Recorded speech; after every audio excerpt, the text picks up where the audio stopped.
शिवसमारम्भां श्रीशङ्कराचार्यमध्यमाम् अस्मदाचार्यपर्यन्तां वन्दे गुरुपरम्पराम्। ध्येयं सदा परिभवग्नमभीष्टदोहम् तीर्थास्पदं शिवविरञ्चनुतं शरण्यं विद्यार्थिहं प्रणतपालभवाब्धिपोतम् वन्दे महापुरुषते चरणारविन्दम्। सच्चिदानन्दरूपाय विश्वोत्पत्यादिहेतवे तापत्रयविनाशाय श्रीकृष्णाय वयं नुमः। आप सभी का स्वागत है आज की हमारी शास्त्र अध्ययन की कक्षा में, जहां हम अध्ययन कर रहे हैं महाभारत। इसके पूर्व की जो कक्षा थी उसमें हमने अध्ययन किया कि लोमस ऋषि जो हैं वो इस समय पांडवों के साथ तीर्थ यात्रा पर हैं और विभिन्न तीर्थ स्थानों में जाकर वो स्नान इत्यादि करते हैं। साथ में ही एक प्रकार से धर्म चर्चा करते हैं और पूर्व इतिहास का वर्णन राजा युधिष्ठिर के पूछने पर वो बताते हैं। तो उसी इतिहास के सुनने के क्रम में हमने जो हमारे अगस्त जी जो थे उनके विषय में पढ़ा और उनका क्या महत्व था, क्या प्रभाव था, वो हमने अध्ययन किया। उसके बाद हमने जो है राजा सगर के पुत्रों के विषय में पढ़ा कि किस प्रकार जो राजा सगर हैं उनके 60,000 पुत्र हुए, उन कपिल जी के द्वारा भस्म किया गया क्रोधाग्नि के द्वारा, और उन्होंने ही जो है धरती को खोदा। और उनके ही जो एक दूसरे पुत्र थे असमंजस, क्योंकि वो बचपन से ही दूसरे बच्चों के साथ जो है वो गलत कार्य करते थे, उनको मारते पीटते थे, तो उनके पिता ने उनको बाहर निकाल दिया। फिर उनका जो पुत्र था यानी कि सगर, राजा सगर का जो पौत्र हुआ, वो जो है राजा सगर के लिए अश्व खोज कर लाता है, उनका यज्ञ पूर्ण कराता है। उसके बाद जो है फिर राजा सगर जो है तप करके वो तप करने वन में चले जाते हैं। फिर जो उनके अपने जो उनके 60,000 पुत्र मर गए हैं उनके उद्धार के लिए मतलब ये एक प्रकार से ये होता है कि आपको तपस्या करके जो है गंगा जी को जमीन पर मतलब धरती पर लाना है। तो फिर अंशुमान तप कर उनके पुत्र करते हैं और उसके बाद फिर भगीरथ का नंबर आता है। तो आज हमारी कक्षा भगीरथ के तप से आरंभ होगी। चलिए मैं स्क्रीन शेयर करता हूँ।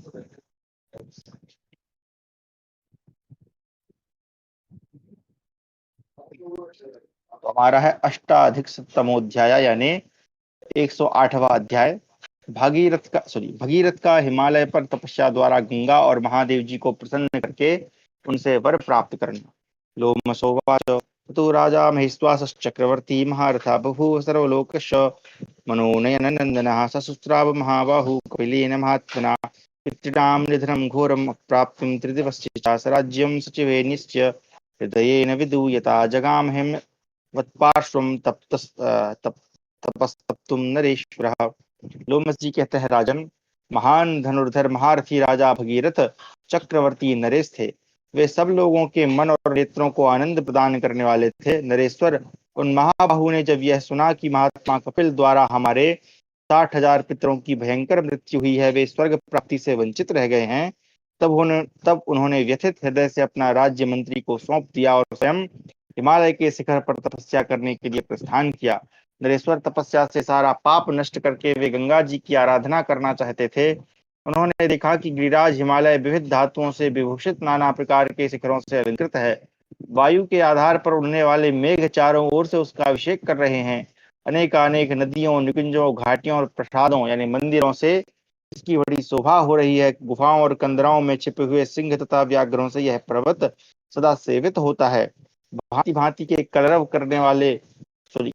करते हुए विचित्र अंगों वाले पक्षी, भृंगराज, हंस, चातक, जलमुर्ग, मोर, सतपत्र नामक पक्षी, चक्रवाक, कोकिल, चकोर, असिता, पंग और पुत्र प्रिय आदि इस पर्वत की शोभा बढ़ाते हैं। वहां के रमणीय जलाशयों में पद्म समूह भरे हुए हैं। सारसों के मधुर कलरव उस पर्वतीय प्रदेश को सुशोभित कर रहे हैं। हिमालय की शिलाओं पर किन्नर और अप्सराएं बैठी हैं। वहां के वृक्षों पर चारों ओर से दिग्गजों के दांतों की रगड़ दिखाई देती है, यानी दिग्गज यानी जो हाथी हैं वो। हिमालय के इन शिखरों पर विद्याधर गण विचर रहे हैं। नाना प्रकार के रत्न सबोर व्याप्त हैं। प्रज्वलित जिह्वा वाले भयंकर विषधर सर्प इस गिरि प्रदेश का सेवन करते हैं। यह शैलराज कहीं तो स्वर्ण के समान उद्भासित होता है, कहीं चांदी के समान चमकता है और कहीं कल कज्जल राशि के समान काला दिखाई देता है।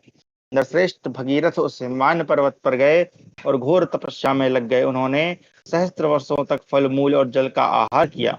1000 दिव्य वर्ष बीत जाने पर महानदी गंगा ने स्वयं साकार होकर उन्हें प्रत्यक्ष दर्शन दिया। गंगा जी ने कहा, महाराज तुम मुझसे क्या चाहते हो, मैं तुम्हें क्या दूं? नरश्रेष्ठ बताओ, मैं तुम्हारी याचना पूर्ण करूंगी।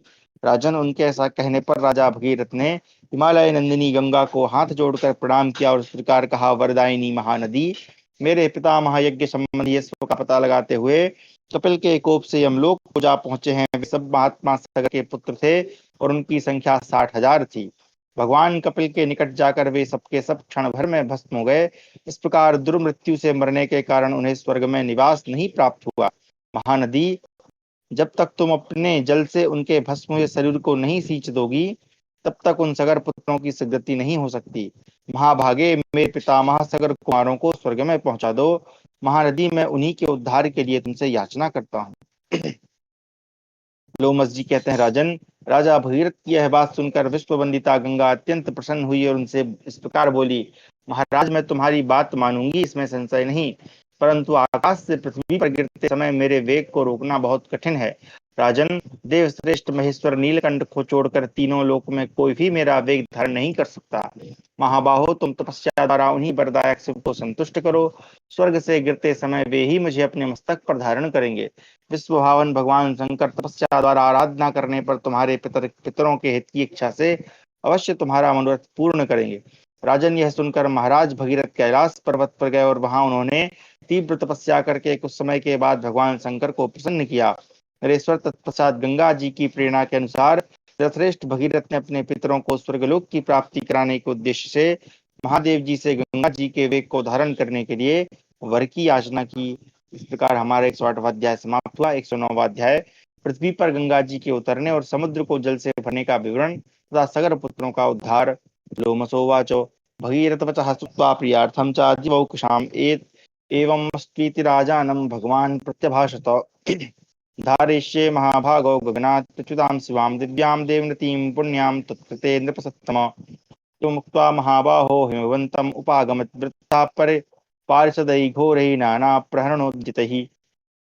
लोमस जी कहते हैं, राजन, राजा भगीरथ की बात सुनकर देवताओं का प्रिय करने के लिए भगवान शिव ने कहा, एवं अस्तु, अर्थात ऐसा ही हो। भगवान महाभाग, मैं तुम्हारे लिए आकाश से गिरती हुई कल्याणमयी पुण्य स्वरूपा देव दिव्य देव नदी गंगा को अवश्य धारण करूंगा। महाबाहो, ऐसा कहकर भगवान शिव भांति भांति के अस्त्र शस्त्रों से सुसज्जित अपने भयंकर पार्षदों से घिरे हुए हिमालय पर आए।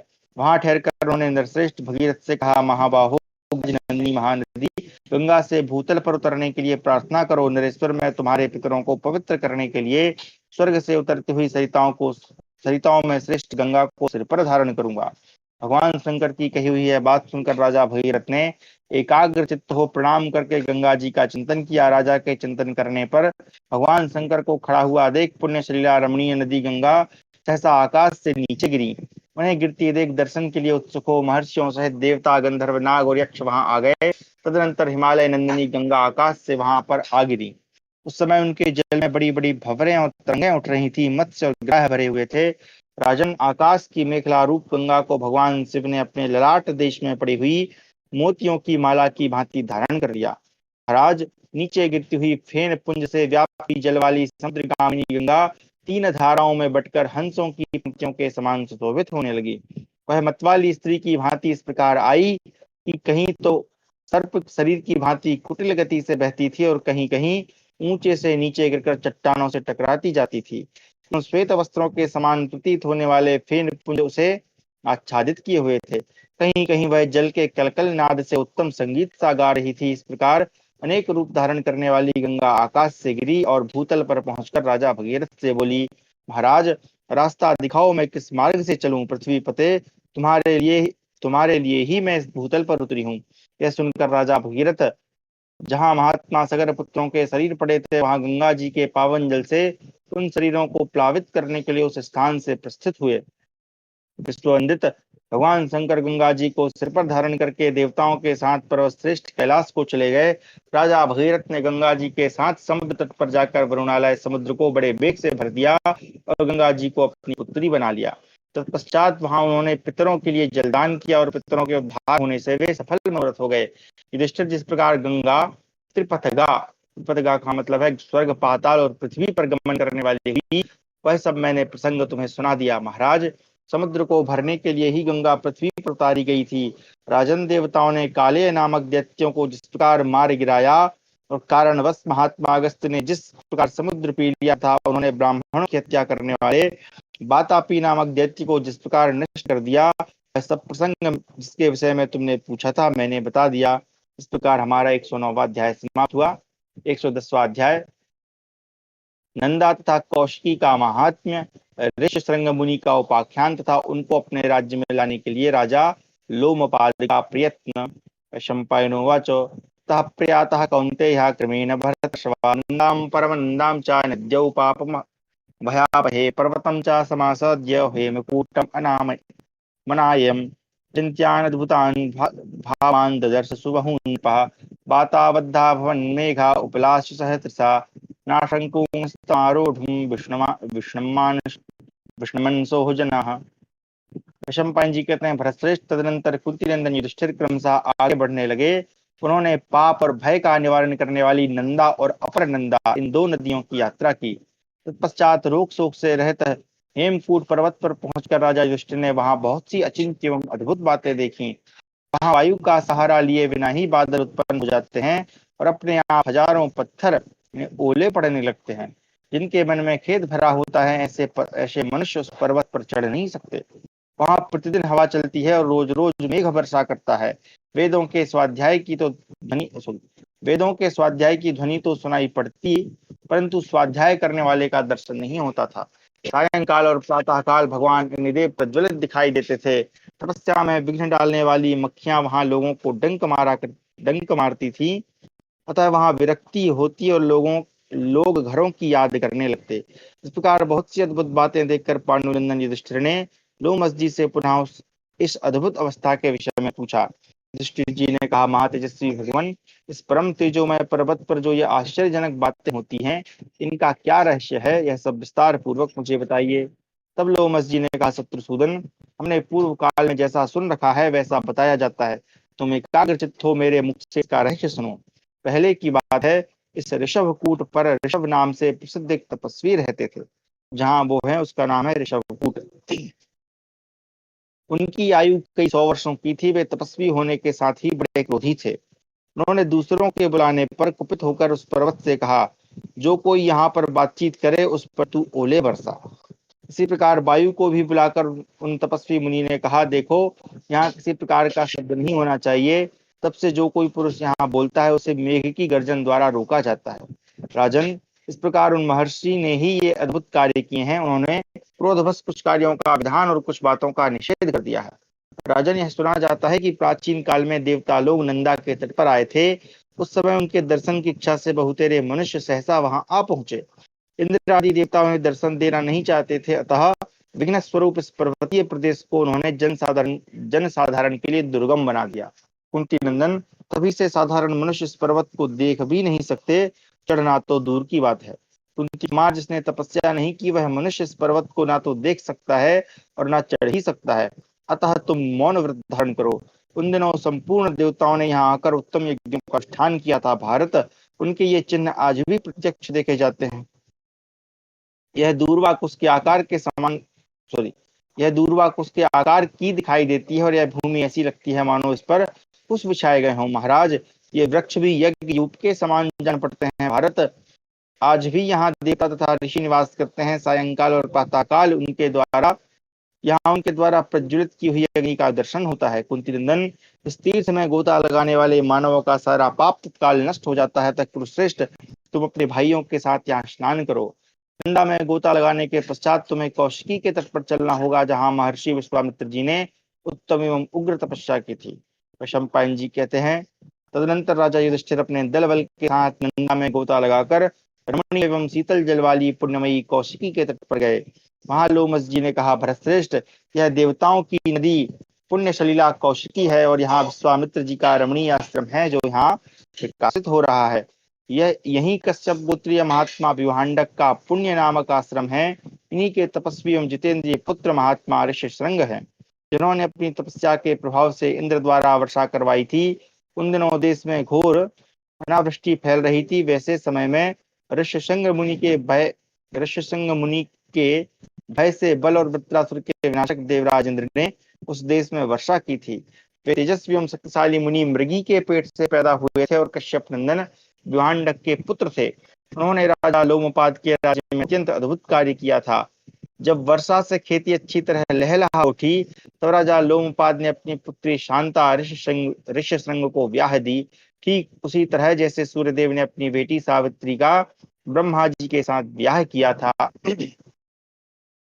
इस प्रकार हम क्षमा करें। युधिष्ठिर जी ने पूछा, भगवान, कश्यप नंदन विभांडक के पुत्र ऋष्यशृंग मृगी के पेट से कैसे उत्पन्न हुए? मनुष्य का पशु योनि से संसर्ग करना तो शास्त्र और व्यवहार दोनों ही दृष्टियों से विरुद्ध है। ऐसे विरुद्ध योनि संसर्ग से उत्पन्न हुआ बालक तपस्वी कैसे हो सका? उस बुद्धिमान बालक के भय से बल और वृत्रासुर का विनाश करने वाले देवराज इंद्र ने अनावृष्टि के समय वर्षा कैसे की? ठीक है भैया।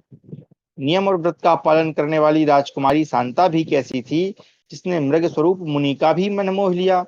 राजर्षि लोमपाद तो बड़े धर्मात्मा सुने गए हैं, फिर उनके राज्य में इंद्र वर्षा क्यों नहीं करते थे?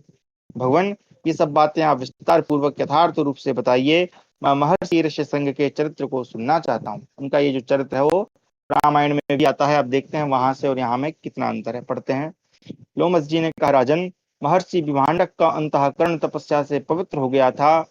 वे प्रजापति के समान तेजस्वी अमोघ वीर्य महात्मा थे। उनके प्रतापी पुत्र ऋष्यशृंग का जन्म कैसे हुआ, यह बताता हूँ, सुनो। अच्छा, ये जन्म की जो कथा है वो रामायण में नहीं है। वहां तो खाली ये बता दिया गया है कि विभांडक के पुत्र ऋष्यशृंग है। जैसे विभांडक मुनि परम पूजनीय थे, वैसे ही उनका पुत्र भी बड़ा तेजस्वी हुआ। वह बाल्यावस्था में भी वृद्ध पुरुषों द्वारा सम्मानित होता था। यानी कि यहाँ पे वृद्ध पुरुष यानी जो ज्ञानी पुरुष हैं, या आप कह सकते हैं आयु में जो बड़े होंगे, उनसे भी ये सम्मानित होता था, क्योंकि वो उतना तेजस्वी था। कश्यप गोत्रीय विभांडक मुनि देवताओं के समान सुंदर थे। वे एक बहुत बड़े कुंड में प्रविष्ट होकर तपस्या करने लगे। उन्होंने दीर्घ काल तक महान क्लेश सहन किया। राजन, एक दिन जब वे जल में स्नान कर रहे थे, उर्वशी अप्सरा को देखकर उनका वीर स्खलित हो गया। उसी समय प्यास से व्याकुल हुई एक मृगी वहां आई और पानी के साथ उस वीर को भी पी गई। इससे उसके गर्भ रह गया। वह पूर्व जन्म में एक देव कन्या थी। लोक सृष्टा भगवान ब्रह्मा ने उसे यह वचन दिया था कि तुम मृगी होकर एक मुनि को जन्म देने के पश्चात उस योनि से मुक्त हो जाएगी। ब्रह्मा जी की वाणी अमोघ है और दैव के विधान को कोई टाल नहीं सकता। इसलिए विभांडक के पुत्र महर्षि ऋष्यशृंग का जन्म मृगी के ही पेट से हुआ। वे सदा तपस्या में संलग्न रहकर वन में ही निवास करते थे। राजन, उन महात्मा मुनि के सिर पर एक सींग था, इसलिए उस समय उनका ऋष्यशृंग नाम सिद्ध हुआ। अच्छा, उनके सर पर सींग था। बताओ नरेश्वर, उन्होंने अपने पिता के सिवा दूसरे किसी मनुष्य को पहले कभी नहीं देखा था, इसलिए उनका मन सदा स्वभाव से ही ब्रह्मचर्य में संलग्न रहता था।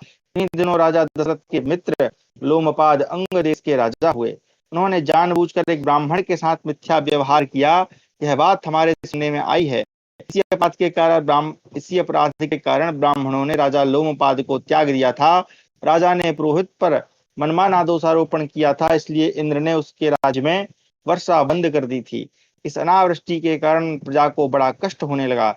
युधिष्ठिर तब राजा ने तपस्वी, मेधावी और इंद्र से वर्षा करवाने में समर्थ ब्राह्मणों को बुलाकर इस संकट के निवारण का उपाय पूछा। विप्रगण, मेघ कैसे वर्षा करें, यह उपाय सोचिए। उनके पूछने पर मनीषी महात्माओं ने अपना अपना विचार बताया। उन्हीं ब्राह्मणों में एक श्रेष्ठ महर्षि भी थे। उन्होंने राजा से कहा, राजेंद्र, तुम्हारे ऊपर ब्राह्मण कुपित हैं, इसके लिए तुम प्रायश्चित्त करो।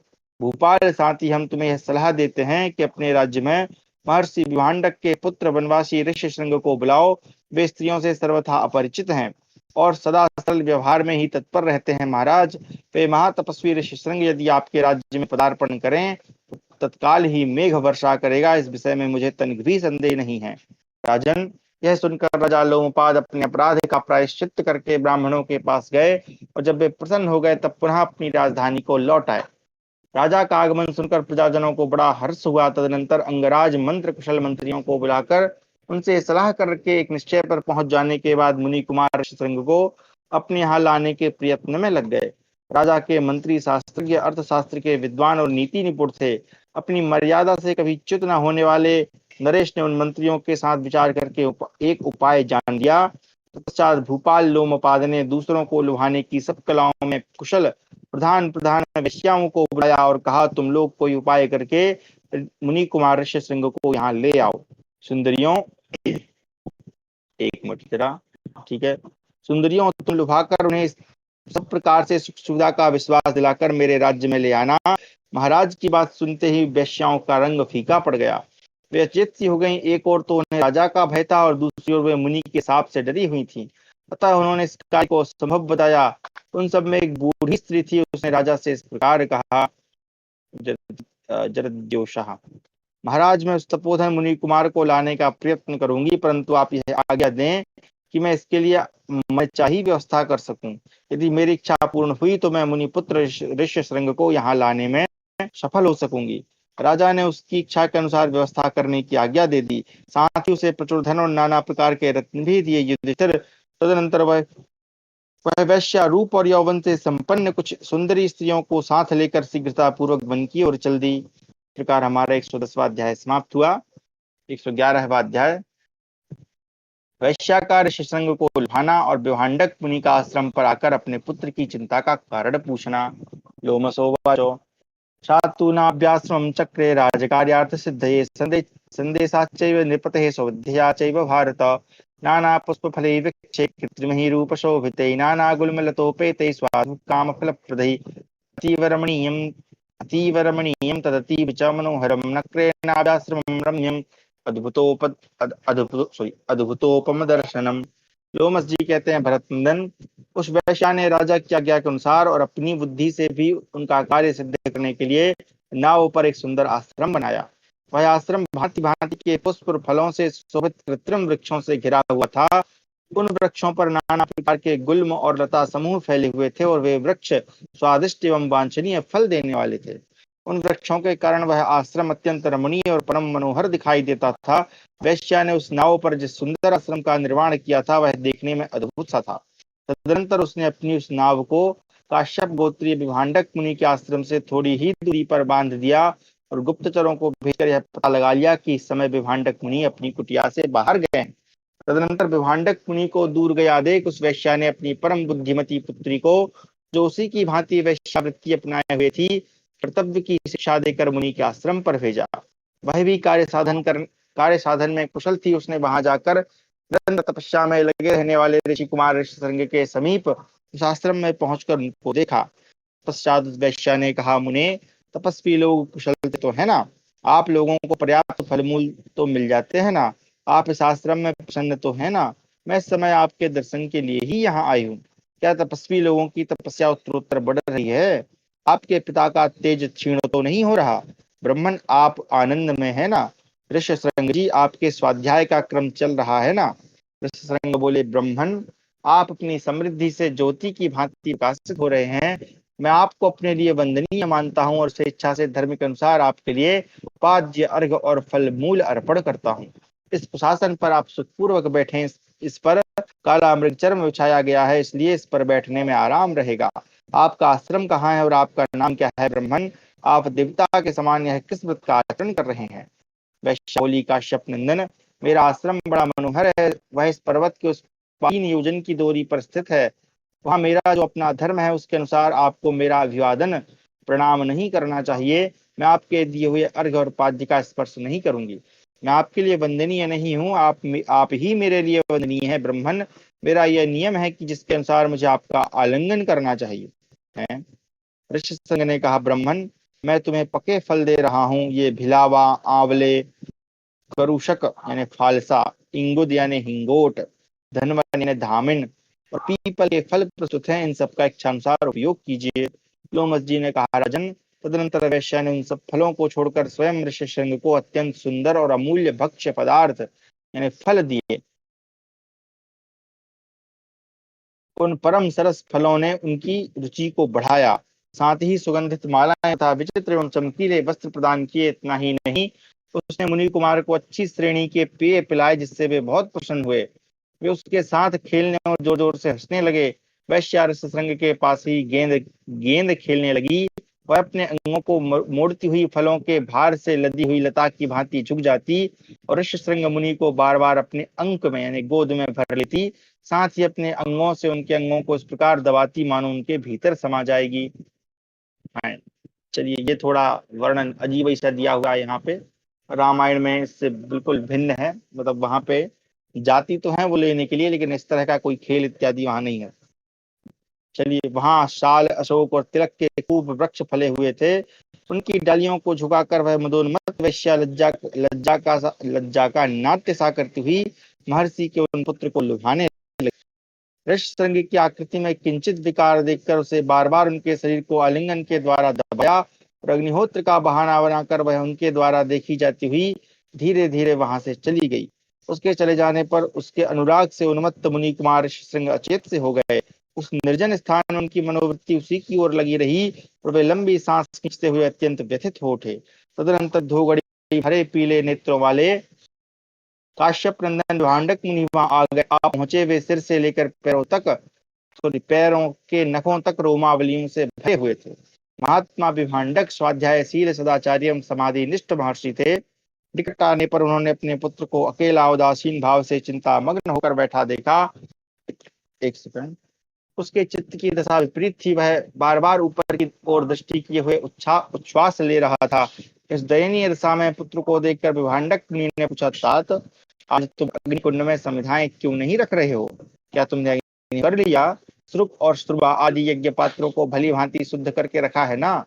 कहीं ऐसा तो नहीं हुआ कि तुमने हवन के लिए दूध देने वाली गाय का बछड़ा खोल दिया हो, जिससे वह सारा दूध पी गई हो? बेटा, आज तुम पहले जैसे नहीं दिखाई देते, किसी भारी चिंता में निमग्न हो, अपनी सुध खो बैठे हो। क्या कारण है जो आज तुम अत्यंत दीन हो रहे हो? मैं तुमसे पूछता हूँ, बताओ आज यहाँ कौन आया था? इस प्रकार हमारा 111वां अध्याय समाप्त हुआ। अच्छा, ये रामायण में जो है ना, वो जो है वो आती है, जो वहां जो गणिकाएं लिखा है, तो आती हैं और इनको लेके तुरंत ही चली जाती हैं। वो लोमस जी के लोमस बोल रहा हूँ, ये क्या बोलते हैं, उनके पिता यानी विभांडक जी के आने का प्रतीक्षा नहीं करती हैं। तो उनको पता था कि अगर उनके पिताजी आ गए तो वो जो है हमको श्राप दे देंगे, तो वो उनको बिना उनके आने से पहले ही वहां से ले जाती हैं। और वहां पर ये इत्यादि जो अभी इसने कर्म किए वैसा नहीं करती, वहां पर वो लड्डू खाने को देती हैं उसमें कुछ मिला के। तो वो बेचारे, उनका जो क्या बोलते हैं मानसिक संतुलन ठीक नहीं था और उनको उठा के वो नाव पे बिठा के ले आते हैं। तो ऐसा रामायण में है। आगे हमारा है द्वादशाधिक शततमो यानी 112वां अध्याय। ऋषिशृंग का पिता को अपनी चिंता का कारण बताते हुए ब्रह्मचारी रूपधारी वैश्या के स्वरूप और आचरण का वर्णन। ऋषिशृंगोवाच, यह गता जटिलो ब्रह्मचारी न वेधस्वो नाति दीर्घो मनस्वी सुवर्णवर्णः कमलायताक्षः स्वतः सुराणामिव शोभमानः समृद्धरूपः सवितैव दीप्तः सुलक्षणकृष्णाक्षरतीव गौरः नीलः प्रसन्नाश्च जटा सुगन्धः हिरण्यरज्जुग्रथिता सुदीर्घः। ईश्वर ने कहा, पिताजी, यहाँ एक जटाधारी ब्रह्मचारी आया था। वह ना तो छोटा था ना ही बहुत बड़ा। उसका हृदय बहुत उदार था। उसके शरीर की कांति स्वर्ण के समान थी और बड़ी बड़ी आंखें कमलों के जान पड़ती थी। वह देवताओं को स्वयं देवताओं के समान सुशोभित हो रहा था। अब देखिए, ये बेचारे कितने भोले हैं, इन्होंने कभी स्त्री को देखा ही नहीं है तो उसको भी ब्रह्मचारी ही समझ रहे हैं। उसका रूप बड़ा सुंदर था। वह सूर्यदेव की भांति उद्भासित हो रहा था। उसके नेत्र स्वच्छ चिकने एवं कजरारे थे। कजरारे मतलब कृष्ण कृष्ण वर्ण थे। यहाँ पे कृष्णाक्षी लिखा है, वो कजरारे अपने मन से बना देते हैं। वह बड़ा गोरा दिखाई देता था। उसकी जटाएं बहुत लंबी, साफ सुथरी और नीले रंग की थी। उनसे बड़ी मधुर गंध फैल रही थी। वे सारी जटाएं एक सुनहरी रस्सी से गुथी हुई थी। उसके गले में एक ऐसा आश्चर्यजनक आभूषण यानी कंठा था जो आकाश में बिजली की भांति चमक रहा था। उसके गले के नीचे वक्षस्थल पर दो मांस पिंड थे, जिन पर रोए नहीं थे, जिन पर रोए नहीं उगे थे। वे अत्यंत मनोहर जान पड़ते थे। बताइए, स्तनों को मांस पिंड कह रहे हैं। वाह। उन ब्रह्मचारी के नाभि देश के समीप जो शरीर का मध्य भाग था वह बहुत पतला था और उनका नितंब भाग अत्यंत स्थूल था। जैसे मेरे कौपीन के नीचे है मूंज की मेखला बंधी है, इसी प्रकार उनके कटिक प्रदेश में भी एक सोने की मेखला यानी करधनी बंधी थी। जो करधन होती है वो।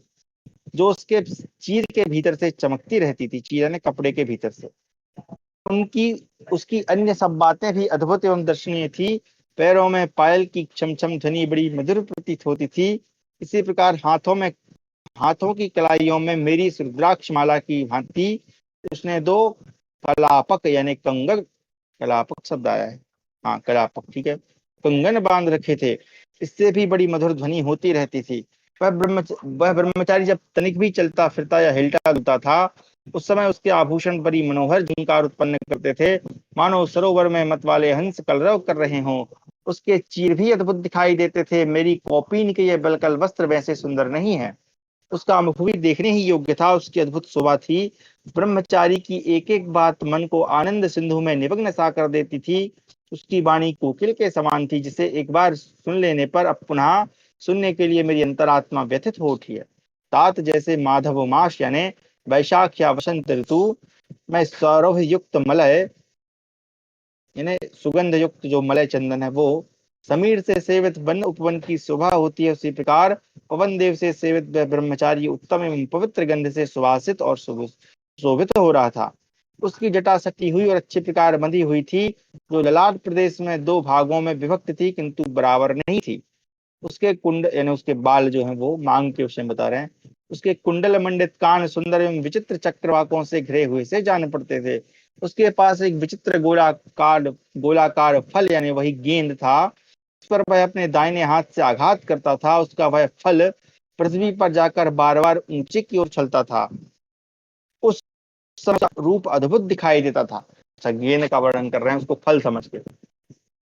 उस फल यानी गेंद को मारकर वह चारों ओर घूमने लगता था, मानो वृक्ष हवा का झोंका खाकर झूम रहा हो। तात देवपुत्र के समान उस ब्रह्मचारी को देखते समय मेरे हृदय में बड़ा प्रेम और आनंद उमड़ रहा था और मेरी उसके प्रति आसक्ति हो गई है।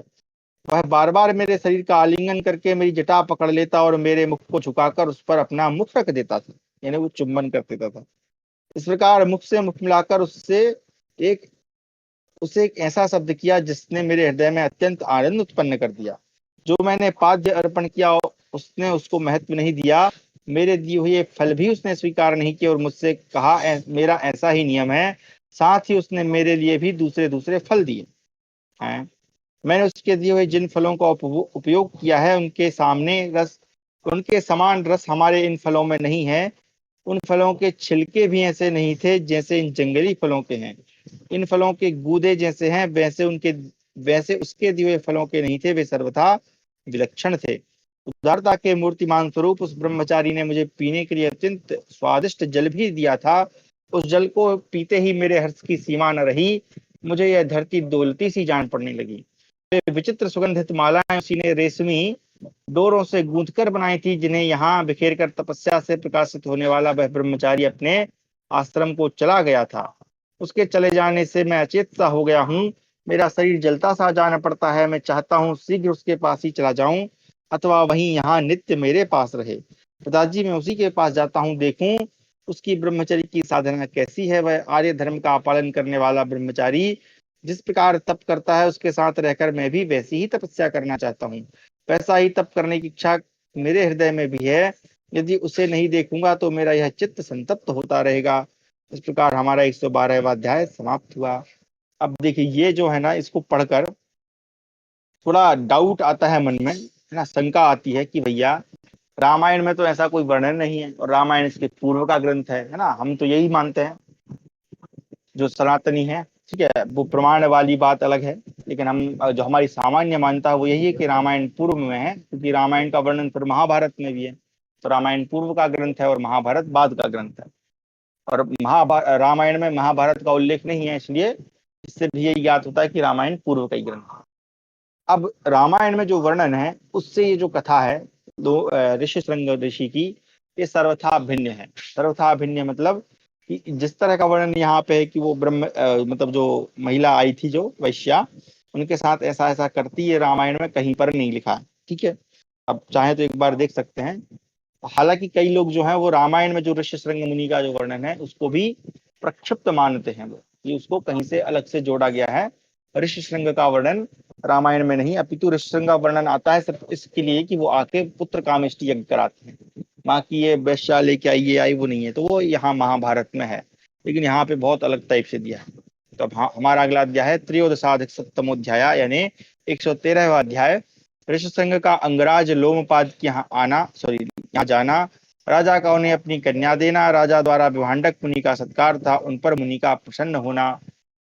विभांडकोवाच रक्षांसि चैतानि चरन्ति पुत्र रूपेण तेनाद्भुत दर्शनेन अतुल्य वीर्याण्यभिरूपवन्ति विघ्नं सदा तपस् विघ्नं सदा चिन्तयन्ति स्वरूपरूपाणि च तानि तात प्रलोभयन्ते विविधैः उपायैः सुखाच्च लोकाच्च निपातयन्ति तान्युग्ररूपाणि मुनीन् वनेषु। विभांडक ने कहा, बेटा, इस प्रकार अद्भुत दर्शनीय रूप धारण करके तो राक्षसी इस वन में विचरा करते हैं। ये अनुपम पराक्रमी और मनोहर रूप धारण करने वाले होते हैं तथा ऋषि मुनियों की तपस्या में सदा विघ्न डालने का ही उपाय सोचते रहते हैं। तात वे मनोहर रूपधारी राक्षस नाना प्रकार के उपायों द्वारा मुनि लोगों को प्रलोभन में डालते रहते हैं, फिर वे ही भयानक रूप धारण करके वन में निवास करने वाले मुनियों को आनंदमय लोकों से नीचे गिरा देते हैं। अतः जो साधु पुरुषों को मिलने वाले पुण्य लोकों को पाना चाहता है, वह मुनि मन को संयम में रखकर उन राक्षसों का जो मोहक रूप बनाकर धोखा देने के लिए आते हैं, किसी प्रकार सेवन न करे। वे पापाचारी निशाचर तपस्वी मुनियों के तप में विघ्न डालकर प्रसन्न होते हैं। अतः तपस्वी को चाहिए कि वह उनकी ओर आंख उठाकर भी नहीं देखे। वत्स, जिसे तुम जल समझते थे वह मद्य था, वह पापजनक और अपेय है, उसे कभी नहीं पीना चाहिए। दुष्ट पुरुष उसका उपयोग करते हैं तथा ये विचित्र, उज्ज्वल और सुगंधित पुष्पमालाएं भी मुनियों के योग्य नहीं बताई गई। ऐसी वस्तुएं लाने वाले राक्षस ही हैं। ऐसा कहकर विभांडक मुनि ने पुत्र को उससे मिलने जुलने से मना कर दिया और स्वयं उस वेश्या की खोज करने लगे। 3 दिनों तक ढूंढने पर भी जब उसका पता न लगा सके, तब आश्रम पर लौट आए। जब काश्यप नंदन विभांडक मुनि आश्रम से पुनः विधि के अनुसार फल लाने के लिए वन में गए, तब वह वेश्या ऋष्यशृंग मुनि को लुभाने के लिए फिर उनके आश्रम पर आई। उसे देखते ही ऋष्यशृंग मुनि हर्ष विभोर उठे और घबराकर तुरंत उसके पास दौड़ गए। निकट जाकर उन्होंने कहा, ब्राह्मण, मेरे पिताजी जब तक लौट कर नहीं आते तभी तक मैं और आप दोनों आपके आश्रम की ओर चल दें। राजन, तदनंतर विभांडक मुनि की इकलौते पुत्र को युक्ति से नाव में ले जाकर वैश्या ने नाव खोल दी। फिर सभी युवतियां भांति भांति के उपायों द्वारा उनका मनोरंजन करती हुई अंगराज के समीप आईं। नाविकों के द्वारा संचालित उस अत्यंत उज्ज्वल नौका को जल से बाहर निकालकर राजा ने एक स्थान पर स्थापित कर दिया और जितनी दूरी से वह नौकागत आश्रम दिखाई देता था, उतनी दूरी के विस्तृत मैदान में उन्होंने ऋष्यशृंग मुनि के आश्रम जैसे ही एक विचित्र वन का निर्माण करा दिया, जो नाव्याश्रम के नाम से प्रसिद्ध हुआ। राजा लोमपाद ने विभांडक मुनि के इकलौते पुत्र को महल के भीतर निवास में ठहरा दिया और देखा, सहसा उसी क्षण इंद्रदेव ने वर्षा आरंभ कर दी और सारा जगत जल से परिपूर्ण हो गया। लोमपाद की कामना पूरी हुई। उन्होंने प्रसन्न होकर अपनी पुत्री शांता ऋष्यशृंग मुनि को ब्याह दी। फिर विभांडक मुनि के क्रोध के निवारण का उपाय भी कर दिया। इस रास्ते से महर्षि आने वाले थे, उन उसमें स्थान स्थान पर बहुत से गाय बैल रखवा दिए और किसानों द्वारा खेतों की जुताई आरंभ करा दी। राजा ने विभांडक मुनि के आगमन पथ में बहुत से पशु तथा वीर पशु रक्षक भी नियुक्त कर दिए और सबको यह आदेश दे दिया कि जब पुत्र की अभिलाषा रखने वाले महर्षि विभांडक तुमसे पूछें, तब हाथ जोड़कर उन्हें इस प्रकार उत्तर देना, ये सब आपके पुत्र के ही पशु हैं। ये खेत भी उन्हीं के जोते जा रहे हैं। महर्षि, आज्ञा दें, हम आपका कौन सा प्रिय कार्य करें। हम सब लोग आपके आज्ञा पालक दास हैं। इस प्रकार इधर प्रचंड कोपधारी महात्मा विभांडक फल मूल लेकर अपने आश्रम पर आए। वहां बहुत खोज करने पर भी जब उन्हें अपना पुत्र ना दिखाई दिया, तब वे अत्यंत क्रोध में भर गए। कोप से उनका हृदय विदीर्ण सा होने लगा। उनके मन में संदेह हुआ कि कहीं राजा लोमपाद की तो यह करतूत नहीं है। तब वे चंपा नगरी की ओर चल दिए, मानो अंगराज को उनके राष्ट्र और नगर सहित जला देना चाहते हो। थककर भूख से पीड़ित होने पर विभांडक मुनि सायंकाल में उन्हीं समृद्धशाली गोष्ठों में गए। गोपगणों ने उनकी विधि पूर्वक पूजा की। वे राजा की भांति सुधा के साथ वहीं रात भर रहे। गोपगणों से अत्यंत सत्कार पाकर मुनि ने पूछा, तुम किसके गोपालक हो? तब उन सबने निकट आकर कहा, यह सारा धन आपके पुत्र का ही है। देश देश में सम्मानित हो वे मधुर वचन सुनते सुनते देश देश में सम्मानित हो वे ही मधुर वचन सुनते सुनते मुनि का रजोगुण जनित अत्यंत क्रोध बिल्कुल शांत हो गया। वे प्रसन्नता पूर्वक राजधानी में जाकर अंगराज से मिले। नरश्रेष्ठ लोमपाद से पूजित हो मुनि ने अपने पुत्र को उसी प्रकार ऐश्वर्य संपन्न देखा जैसे देवराज इंद्र स्वर्गलोक में देखे जाते हैं। पुत्र के पास ही उन्होंने बहु शांता को भी देखा, जो विद्युत के समान उद्भासित हो रही थी। अपने पुत्र के अधिकार में आए हुए ग्राम घोष और बहु शांता को देखकर उनका महान कोप शांत हो गया। युधिष्ठिर, उस समय विभांडक मुनि ने राजा लोमपाद पर बड़ी कृपा की। सूर्य और अग्नि के समान प्रभावशाली महर्षि ने अपने पुत्र को वहीं छोड़ दिया और कहा, बेटा, पुत्र उत्पन्न हो जाने पर इन अंगराज के सारे प्रसिद्ध कार्य सिद्ध करके फिर वन में ही आ जाना। संग ने पिता की आज्ञा का अक्षरशः पालन किया। अंत में वे पुनः उसी आश्रम में चले गए जहां उनके पिता रहते थे। नरेंद्र, शांता उसी प्रकार अनुकूल रहकर उनकी सेवा करती थी जैसे आकाश में रोहिणी चंद्रमा की सेवा करती है, अथवा जैसे सौभाग्यशालिनी अरुंधति वशिष्ठ जी की, लोपमुद्रा अगस्त्य जी की, दमयंती नल की तथा सची वज्रधारी इंद्र की सेवा करती है। युधिष्ठिर, जैसे नारायणी इंद्र सेना सदा महर्षि मुद्गल के अधीन रहती है तथा पांडुनंदन जैसे सीता महात्मा दशरथ नंदन श्री राम के अधीन रही हैं और द्रौपदी सदा तुम्हारे वश में रहती आई है, उसी प्रकार शांता भी सदा अधीन रहकर वनवासी ऋषिशृंग की प्रसन्नता पूर्वक सेवा करती थी। उनका वह पुण्यमय आश्रम जो पवित्र कीर्ति से युक्त है, इस महान कुंड की शोभा बढ़ाता हुआ प्रकाशित हो रहा है। राजन, यहाँ स्नान करके शुद्ध एवं कृतकृत्य होकर अन्य तीर्थों की यात्रा करो। इस प्रकार हमारा 113वां अध्याय समाप्त हुआ।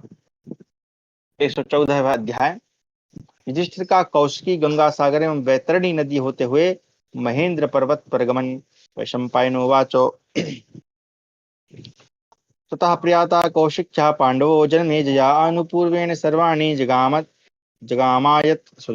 जगामायतनान्यथ तम सागरं ससागरं समासाद्य गंगायाः संगमे नृपो नदीशतानां पंचानां मध्ये चक्रे समाप्लुम् तथा समुद्रतीरेण जगाम विशुदाधिपा भ्रातृभिः सहितो वीरः कलिंगान प्रतिभारतः। वैशंपायन जी कहते हैं, जन्मेजय, तदनंतर पांडुनंदन युधिष्ठिर ने कौशिकी नदी के तटवर्ती सभी तीर्थों मंदिरों की क्रमशः यात्रा की। राजन, उन्होंने गंगा सागर संगम तीर्थ में समुद्र तट पर पहुंचकर 500 नदियों के जल में स्नान किया। भारत, पश्चात वीर भूपाल युधिष्ठिर अपने भाइयों के साथ कलिंग देश यानी उड़ीसा में गए। तब लोमस जी ने कहा, कुंती कुमार, यह कलिंग देश है जिसमें वैतरणी नदी बहती है, जहाँ धर्म ने भी देवताओं की शरण में यज्ञ किया था। यह पर्वतमालाओं से सुशोभित वैतरणी का वही उत्तर तट है जहाँ यज्ञ का आयोजन किया गया था। बहुत से ऋषि तथा ब्राह्मण लोग सदा इस उत्तर तट का सेवन करते आए हैं। स्वर्गलोक की प्राप्ति करने वाले पुण्यात्मा मनुष्य के लिए यह स्थान देवयान मार्ग के समान है। प्राचीन काल में ऋषियों तथा अन्य लोगों ने भी यहाँ बहुत से यज्ञों का अनुष्ठान किया था। राजेंद्र, यहीं रुद्रदेव ने यज्ञ में पशु को ग्रहण कर लिया था। उस पशु को ग्रहण करके उन्होंने कहा, यह तो मेरा हिस्सा है। भरतश्रेष्ठ, पशु का अपहरण हो जाने पर देवताओं ने उनसे कहा, आप दूसरों के धन से द्रोह न करें, अर्थात दूसरों के हिस्से को न लें। धर्म के साधनभूत समस्त यज्ञ भागों को लेने की इच्छा न करें। यूं कहकर उन्होंने कल्याणमय वचनों द्वारा भगवान रुद्र का स्तमन किया और इष्टि द्वारा उन्हें तृप्त करके उस समय उनका विशेष सम्मान किया। तब वे उस पशु को वहीं छोड़कर देवयान मार्ग से चले गए। युधिष्ठिर, यज्ञ में भगवान रुद्र की भाग परंपरा का बोधक एक श्लोक है, उसे बताता हूँ, सुनो। यातयामं सर्वेभ्यो भागेभ्यो भागमत्वं देवा संकल्पयामासो सुभर्याद् रुद्रस्य शाश्वतम। देवताओं ने रुद्रदेव के भय से उसके लिए शीघ्र ही सब भागों की अपेक्षा उत्तम एवं सनातन भाग देने का संकल्प किया।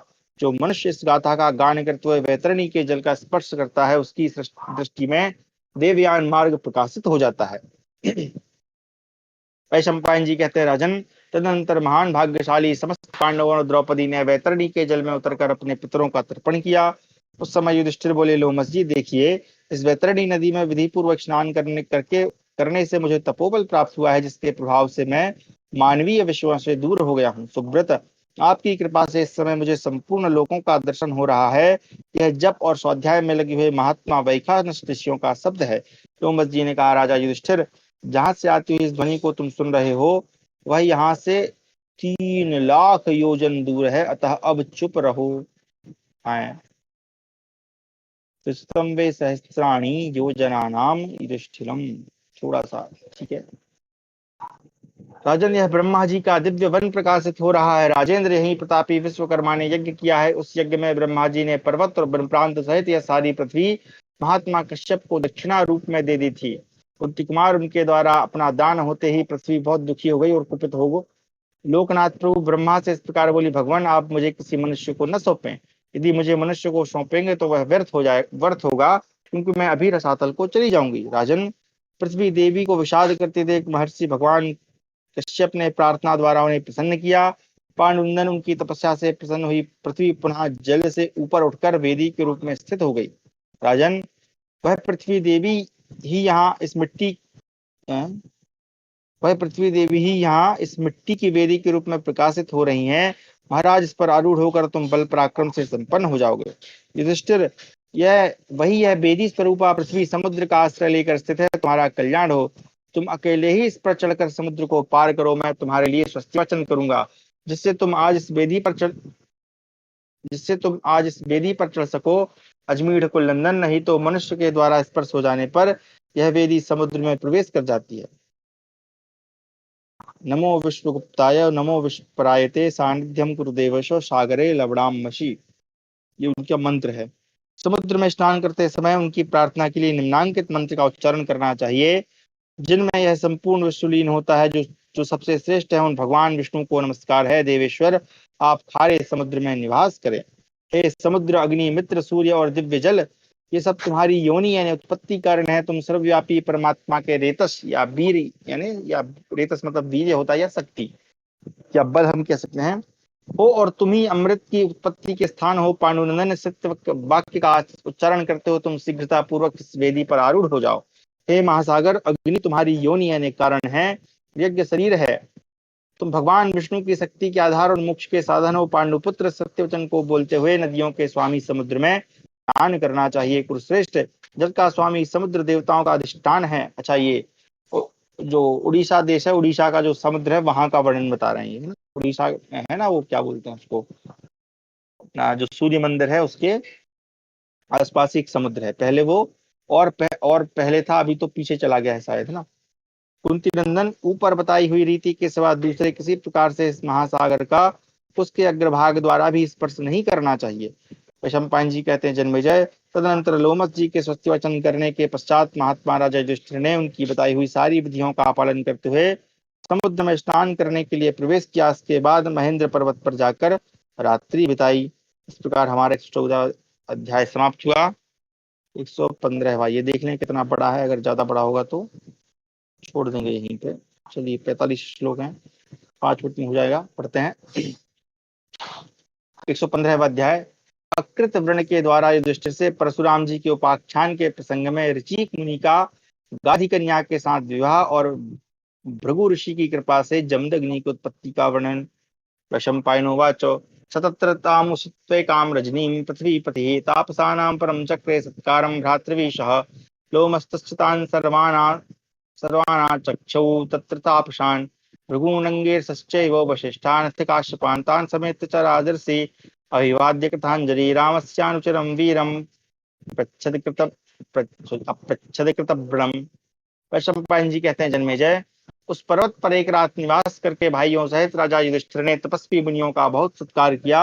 लोमस जी ने युधिष्ठिर से उन सभी तपस्वी महात्माओं का परिचय कराया। उसमें भृगु, अंगिरा, वशिष्ठ तथा कश्यप गोत्र के अनेक संत महात्मा थे। उन सब ने मिलकर राजर्षि युधिष्ठिर से हाथ जोड़कर उन्हें प्रणाम किया और परशुराम जी के सेवक वीरवर अकृत वर्ण से पूछा, भगवान परशुराम जी इन तपस्वी महात्माओं को कब दर्शन देंगे? उसी निमित्त से मैं भी उन भगवान भार्गव का दर्शन करना चाहता हूँ। अकृत वर्ण ने कहा, राजन, आत्मज्ञानी परशुराम जी को पहले ही ज्ञात हो गया था कि आप आ रहे हैं। आप पर उनका बहुत प्रेम है, वे शीघ्र ही आपको दर्शन देंगे। ये तपस्वी लोग प्रत्येक चतुर्दशी और अष्टमी को परशुराम जी का दर्शन करते हैं। आज की रात बीत जाने पर कल सवेरे चतुर्दशी हो जाएगी। युधिष्ठिर ने पूछा, मुने, आप महाबली परशुराम जी के अनुगत भक्त हैं। उन्होंने पहले जो जो कार्य किए हैं उन सबको आपने प्रत्यक्ष देखा है। अतः हम आपसे जानना चाहते हैं कि परशुराम जी ने किस प्रकार और किस कारण से समस्त क्षत्रियों को युद्ध में पराजित किया था, वह सब वृत्तांत आज मुझे बताइए। अकृत वर्ण ने कहा, भरत कुल भूषण श्रेष्ठ युधिष्ठिर, भृगुवंशी परशुराम जी की कथा बहुत बड़ी और उत्तम है। मैं आपसे उसका वर्णन करूंगा। भारत, जमदग्नि कुमार परशुराम तथा है राज कार्तवीर्य का चरित्र देवताओं के तुल्य है। पांडुनंदन, परशुराम जी ने अर्जुन नाम से प्रसिद्ध जिस है राज कार्तवीर का वध किया था उसके 1000 भुजाएं थी। पृथ्वी पते श्री दत्तात्रेय जी की कृपा से उसे एक सोने का अभिमान मिला था और भूतल के सभी प्राणियों पर उसका प्रभुत्व था। महामना कार्तवीर के रथ की गति को कोई भी नहीं रोक सकता था। उस रथ और वर के प्रभाव से शक्ति संपन्न हुआ कार्तवीर अर्जुन सब ओर घूमकर सदा देवताओं, यक्षों और ऋषियों को रोनता फिरता और संपूर्ण प्राणियों को भी सब प्रकार से पीड़ा देता था। कार्तवीर का ऐसा अत्याचार देखकर तथा महान व्रत का पालन करने वाले ऋषि मिलकर दैत्यों का विनाश करने वाले सत्य पराक्रमी देवादिदेव भगवान विष्णु के पास जा इस प्रकार बोले, भगवान आप समस्त प्राणियों की रक्षा के लिए कृतवीर कुमार अर्जुन का वध कीजिए। एक दिन शक्तिशाली है राज ने दिव्य विमान द्वारा सती के साथ क्रीड़ा करते हुए देवराज इंद्र पर आक्रमण किया। भारत तब भगवान विष्णु ने कार्तवीर अर्जुन का नाश करने के संबंध में इंद्र के साथ विचार विनिमय किया। समस्त प्राणियों के हित के लिए जो कार्य करना आवश्यक था उसे देवेंद्र ने बताया। पश्चात विश्व वंदित भगवान विष्णु ने वह सब कार्य करने की प्रतिज्ञा करके अत्यंत रमणीय बद्री तीर्थ की यात्रा की, जहां उनका अपना ही विस्तृत आश्रम था। इसी समय उस भूतल पर कान्यकुब्ज देश में एक महाबली महाराज शासन करते थे जो गाधी के नाम से विख्यात थे।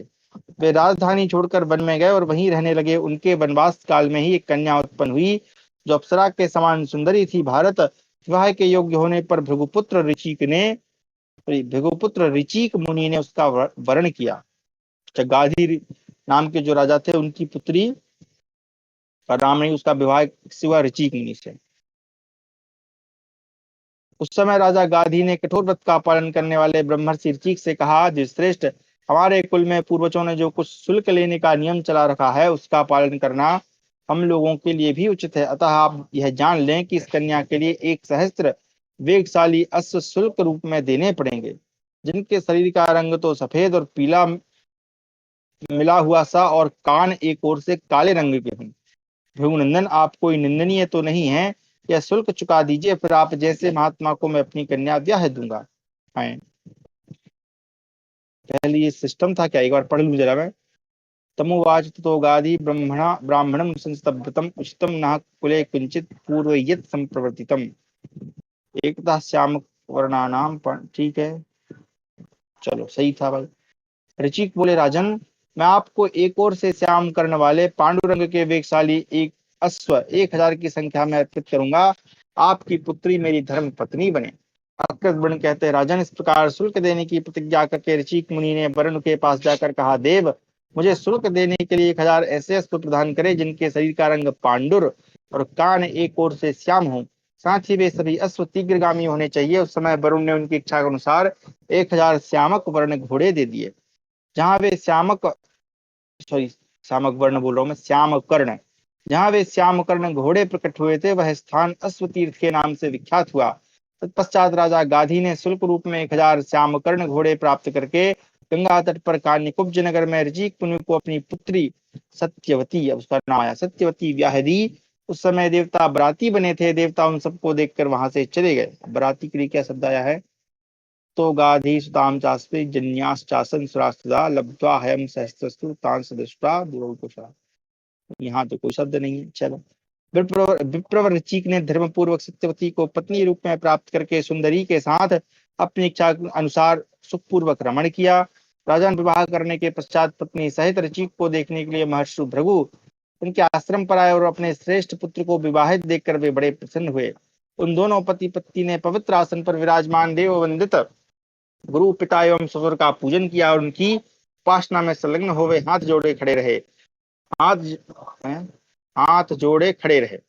भगवान भृगु ने अत्यंत प्रसन्न होकर अपनी पुत्र वधु से कहा, सौभाग्यवती बहू कोई वर मांगो, मैं तुम्हारी इच्छा के अनुसार वर प्रदान करूंगा।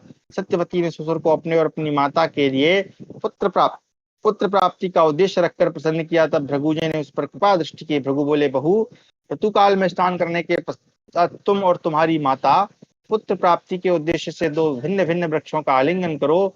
तुम्हारी माता तो पीपल का और तुम गूलर का आलिंगन करना। भद्रे मैंने विराट पुरुष परमात्मा का चिंतन करके तुम्हारे और तुम्हारे माता के लिए यत्न पूर्वक 2 चरु तैयार किए हैं। तुम दोनों प्रयत्न पूर्वक अपने अपने चरु का भक्षण करना। ऐसा कहकर भृगु जी अंतर्धान हो गए। इधर सत्यवती और उसकी माता ने वृक्षों के आलिंगन और चरु भक्षण में उलटफेर कर दिया। हाँ, प्राशितव्यम प्रयत्नेन चेत्यक्त्वा दर्शनं गता आलिंगने चरौ चैव चक्रुस्तुस्ते विपर्ये। ठीक है, उल्टा कर दिया। तदनंतर बहुत दिन बीतने पर भगवान भृगु अपनी दिव्य ज्ञान शक्ति से सब बातें जानकर पुनः वहां आए। उस समय महातेजस्वी भृगु अपनी पुत्र वधु सत्यवती से बोले, भद्रे, तुमने जो चरु भक्षण और वृक्षों का आलिंगन किया है उसमें उलट फिर करके तुम्हारी माता ने तुम्हें ठग लिया। सुभ्रू, इस भूल के कारण तुम्हारा पुत्र ब्राह्मण होकर भी क्षत्रियोचित आचार विचार वाला होगा, और तुम्हारी माता का पुत्र क्षत्रिय होकर भी ब्राह्मणोचित आचार विचार का पालन करने वाला होगा। वह महापराक्रमी बालक साधु महात्माओं के मार्ग का अवलंबन करेगा। तो सत्यवती ने बारंबार प्रार्थना करके पुनः अपने ससुर को प्रसन्न किया और कहा, भगवान, मेरा पुत्र ऐसा न हो, भले ही पौत्र क्षत्रिय स्वभाव का हो जाए। पांडुनंदन तब एवं मस्तु कहकर भृगु जी ने अपने पुत्र वधु का अभिनंदन किया। तत्पश्चात प्रसव का समय आने पर सत्यवती ने जमदग्नि नामक पुत्र को उत्पन्न किया। भार्गवनंदन जमदग्नि तेज और ओज दोनों से संपन्न थे। युधिष्ठिर बड़े होने पर महातेजस्वी जमदग्नि मुनि देव वेदाध्ययन द्वारा अन्य बहुत से ऋषियों से आगे बढ़ गए। बरश्रेष्ठ सूर्य के समान तेजस्वी जमदग्नि की बुद्धि में संपूर्ण धनुर्वेद और चारों प्रकार के अस्त्र स्वतः स्फुरित हो गए। इस प्रकार हमारा 115वां अध्याय समाप्त हुआ। कक्षा को भी यहीं विराम देते हैं। आगे हम पढ़ेंगे पिता की आज्ञा से परशुराम जी का अपनी माता का मस्तक काटना और उन्हीं के वरदान से पुनः